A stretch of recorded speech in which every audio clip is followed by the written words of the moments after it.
Hello, welcome you all in Science Vision Current Affairs session. Today I am here with the Operation Oliva.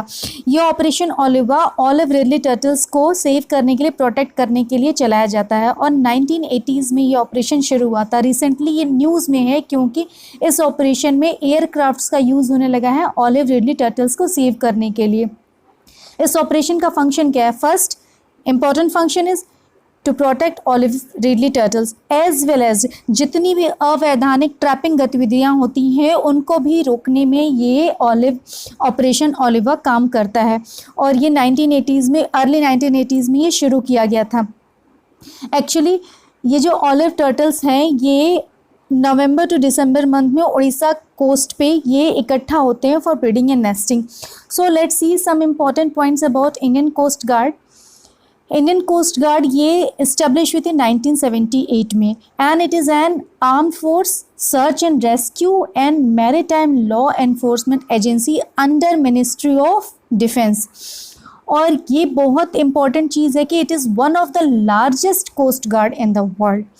और इसके बहुत से function है, बहुत से टास्क है और इसकी कैपेबिलिटी है for both surface as well as air operations के लिए, ये दोनों के लिए कैपेबल है.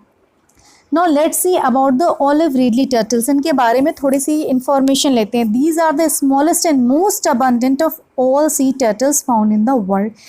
These are carnivores. और इनको olive क्यों बोलते हैं? बिकॉज इनका कैरापिस, इनकी जो कवच होती है उसका रंग ऑलिव कलर का होता है. एंड दे माइग्रेट, ये एक साल में हजारों किलोमीटर की दूरी तय करते हैं अपने फीडिंग प्लेस से ब्रीडिंग प्लेस तक आने में. और ये फेमस है अपने यूनिक नेस्टिंग के लिए, जिसे हम अरीबाड़ा के नाम से जानते हैं, क्योंकि ये एक पर्टिकुलर प्लेस होती है जहाँ पर ये thousands of females come together on the same beach to lay egg. ये बहुत यूनिक कैरेक्टरिस्टिक है इसकी. और they are found in these olive ridley turtles कहाँ पे मिलते हैं? वार्म वाटर रीजन्स में, like Pacific Ocean, Atlantic Ocean and Indian Ocean में मिलते हैं. IUCN ने इसे रेड लिस्ट में रखा है, वल्नरेबल कैटेगरी में रखा हुआ है. और सबसे बड़ी बात, इनको थ्रेट किस चीज़ का है इसको देखते हैं. 3 इम्पॉर्टेंट रीजन्स जिसकी वजह से दे फील थ्रेट.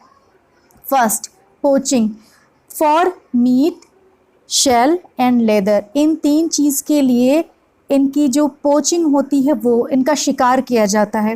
दूसरा, सबसे ज़्यादा most severe threat is the accidental killing through entanglement in the troll net और द गिल नेट. जो फिशिंग के लिए जो नेट्स यूज़ किए जाते हैं ये उसमें उलझ जाते हैं और इससे इनकी डेथ हो जाती है. और तीसरा रीज़न है वाटर पॉल्यूशन. तो उड़ीसा सरकार ने क्या किया? सबसे पहला, गहिरमाथा मरीन सेंचुरी. आपको पता होना चाहिए कि वर्ल्ड के लार्जेस्ट सी टर्टल को लेकर के सेंचुरी है Gahirmatha marine sanctuary in Orissa. Second, Orissa का एक इनिशिएटिव क्या है? To reduce accidental killing we must use TED, turtle excluder device. जो भी गिल नेट और ट्रॉल नेट होंगे उसमें TED यूज़ करना. And the third, we are talking about that Operation Oliva by the Indian Coast Guard. So it was all about this Operation Oliva. Thank you very much. Stay healthy, stay safe, stay motivated.